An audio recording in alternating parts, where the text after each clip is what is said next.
ভাই, আমি আপনাকে আপনার প্রায় সব অনুষ্ঠান দেখি, গত 2, 3, 4 বছর ধরে আপনার কথাবার্তা আমি শুনি। আহ, উম, আপনার কাছে কি কখনো মনে হয় ফজল ভাই, এই সরকার ক্ষমতা আসার পরে আপনি ওদের উপরে একটু বেশি ক্রিটিক্যাল? কারণ আপনি যে কথাগুলি, মানে আমি যে কথাগুলির জায়গায় এটা আসতেছিলাম, যে স্বাধীনতার, আপনি প্রায়ই বলেন একজন মুক্তিযোদ্ধা হিসাবে আপনার এই দিন দেখতে হবে, এটা আপনার কোনোদিন ভাবতে হয় না। একজন মুক্তিযোদ্ধা হিসেবে আওয়ামী লীগের 15 বছর আপনি কেমনে দেখলেন ফজল ভাই? আপনি আপনি সংবিধানের মূলনীতির কথা বলেন, আওয়ামী লীগ সংবিধানের কুল মূলনীতিটা মানছে, এই গণতন্ত্র, সমাজতন্ত্র, ধর্মনিরপেক্ষতা, জাতীয়তাবাদ। কোন সংবিধান দেখা বাংলাদেশটা পরিচালিত হয়েছে? ভোট হোক, যাই হোক। কিন্তু যদি আপনি তুলনামূলক জায়গা থেকেও বলেন, আপনি বিএনপির জায়গা থেকেও আপনি আপনার আমি প্রশ্ন করতে পারি যে বিএনপির আমলে কোন বাংলাদেশের কোন সাংবিধানিক মূলনীতি রক্ষা করা হয়েছে, বিচার বিভাগে হত্যা কোনটা বন্ধ হয়েছে? কিন্তু এই সরকারের সময় এসে আপনি এত বেশি হতাশ কেন হয়ে পড়লেন ফজলু ভাই? আপনাকে অসংখ্য ধন্যবাদ। আমি আমার সেই ভাইয়ের কথা, মাসুদের কথা শুনছিলাম।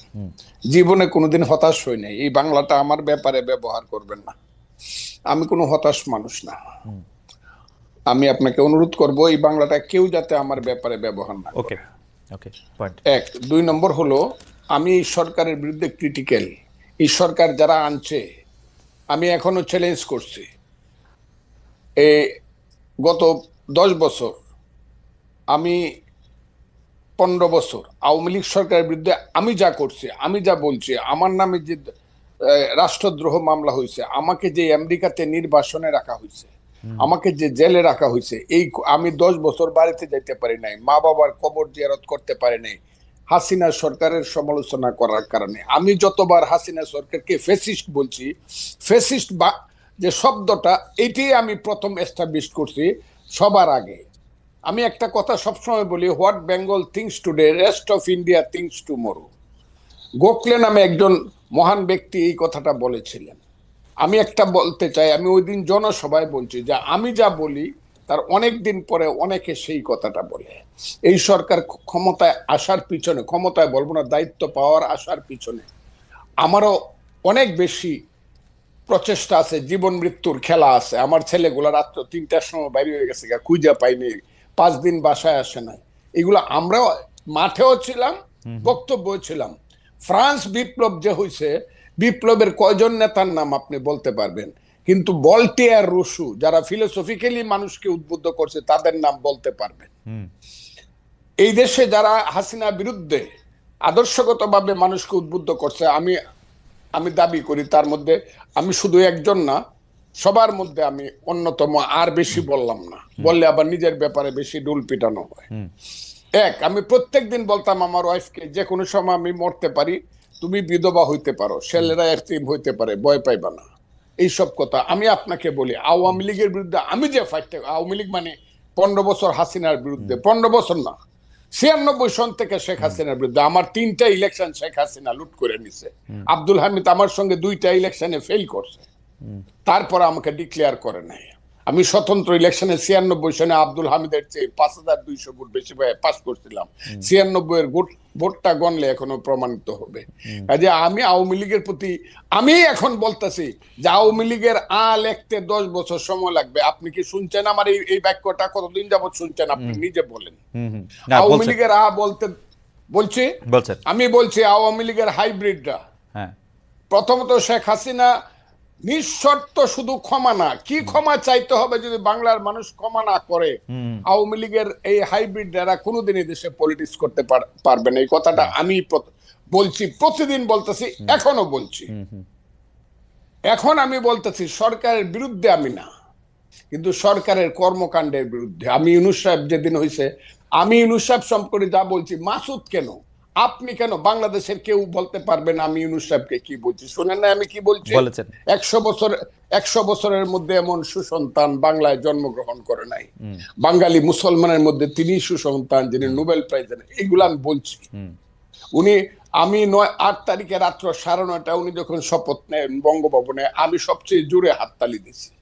আমার কথা ছিল, এই বুঝি বাংলাদেশের পূর্বাকাশে কিছুটা সূর্য উদিত হলো, এবং এখন থেকে সঠিক পথে লাইনটা যাবে। কিন্তু আমি যেদিন থেকে বুঝতে পেরেছি এই সরকার কূটকৌশল করিয়া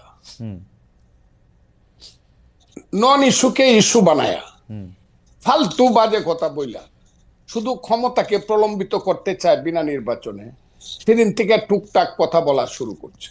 টুকটাক আমার কথাটা বলে আমি কিন্তু প্রথম বলছি ঠিক আছে 2 বছর নেন, এখন কিন্তু 2 বছর বলি না, আমি একটা নিঃশর্ত ভাবে বলছি 2 বছর নেন। আমার দল আমাকে যে তুমি 2 বছর কেন দিলা, আমি বলছি দিছি ইউনূস সাহেবের মতো লোক 2 বছর দেশ চালা।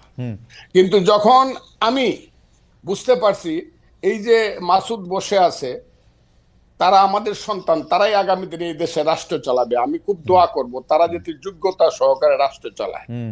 কিন্তু তাদের যে মূল নেতা বলা হইলো জাতিসংঘে গিয়া, তার নাম হলো বোধহয় মাহফুজ আলম, যাকে মাস্টার মাইন্ড হিসাবে ইউনূস সাহেব পরিচয় করে, এতে আমার কোনো আপত্তি নেই। কিন্তু ও প্রথম দিকে কিছু কাজ করলো আমার ওই সন্তানটি, এবং কিছু কথা বললো যে কথাগুলোর সঙ্গে আমি সিরিয়া, ইরাক বা মধ্যপ্রাচ্যের কিছু আদর্শিক মিল পাই আফগানিস্তানে। এই মিলগুলো আমাকে আহত করছে। কেন আহত করছে? তারা গত 6 মাসে 6 মিনিটের জন্য মুক্তিযুদ্ধ কথাটাই বলে নাই। তারা মুক্তিযুদ্ধ বলতে চাইছে 47-কে এবং 24-কে। 24-কে আমি মাথার উপরে ধারণ করি, আমি আবারও বললাম মাথার উপরে। 24-এর জন্য আমার অনেক হৃদয়ে কান্না আছে, সেটা আছে।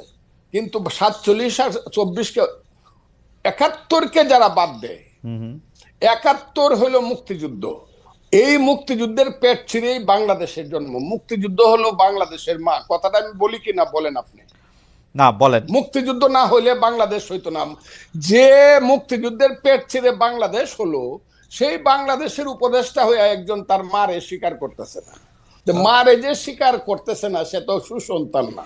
কিন্তু কিন্তু কিন্তু কিন্তু ফুলু ভাই, আপনি কি খেয়াল করেছেন যে 1 সপ্তাহেরও কম আগে জনাব মাহফুজ আলম একটা ফেসবুকে স্ট্যাটাস দিয়েছেন, যেটা শিরোনাম হচ্ছে মুক্তিযুদ্ধ মানে বাংলাদেশ। আমি শুনেছি। তাইলে ওই পেজটা উনি এই বিতর্কটা উনি সৃষ্টি, তাইলে আমি যদি বলি অবশেষে অরিন্দম কহিলা বিষাদে, আপনি যেটাকে লিবিয়া, সিরিয়া, ইরাক দেখতেছেন, সেটা কি আপনার কাছে মনে হয় না এটা আপনার ইন্টারপ্রিটেশনে আপনি এরকম দেখতেছেন? আমার ইন্টারপ্রিটেশন, তাদের কথায় আমি আপনাকে বলি, তাদের কথায় আমি এরকম দেখতেছি। কেন দেখতেছি? এখন আবার কালকে দেখলাম তারা যে নতুন দল করবে, এটার যে কথাবার্তাগুলো তারা বলছে সব হলো লিবারেল ডেমোক্রেটিক পার্টির কথা। তা আপনি যদি সকালে একরকম কথা বলেন, দুপুরে একরকম বলেন, বিকালে একরকম বলেন, রাত্রে একরকম বলেন, তা আপনি একটা দেশকে কিভাবে পরিচালনা করবেন এবং কিভাবে একটা নতুন দল গঠন করিয়া? কিন্তু ফজলু ভাই, আপনি দেখতেছেন না, এরা তো একটা যুদ্ধের মধ্যে আছে। আসলে এই যুদ্ধ তো শেষ হয় নাই, এরা কিন্তু এখনো এই ভয় পাইতেছে। ফজলু ভাই, আপনার কিন্তু এই ভয় আপনি বহু আগে জয় করে আসছেন, যে এরা কিন্তু এই ভয় এখনো আছে যে আরেকটা আওয়ামী লীগ সরকার আসলে তাদের কি করবে। এরা যখন মাঠে কাজ করতে যাচ্ছে, আপনি জানেন বিভিন্ন রাজনৈতিক দলের নেতাদের কিন্তু ওদের নানাভাবে মোকাবেলা করতে হইতেছে। বাংলাদেশের রাজনীতির মাঠে তাকানো, আমার কথাটা শুনতে হবে আপনাকে। চেতনার দিকে যদি আপনার ঘাটতি থাকে, চেতনায় ঘাটতি। জি, রাজনীতিতে প্রথম আসে ফিলোসফি, ইডিওলজি। রাজনীতির প্রথম কাজ হলো ফিলোসফি, ইডিওলজি। তারপরে আসবে understanding, feelings, realisation, theory and practice. Right.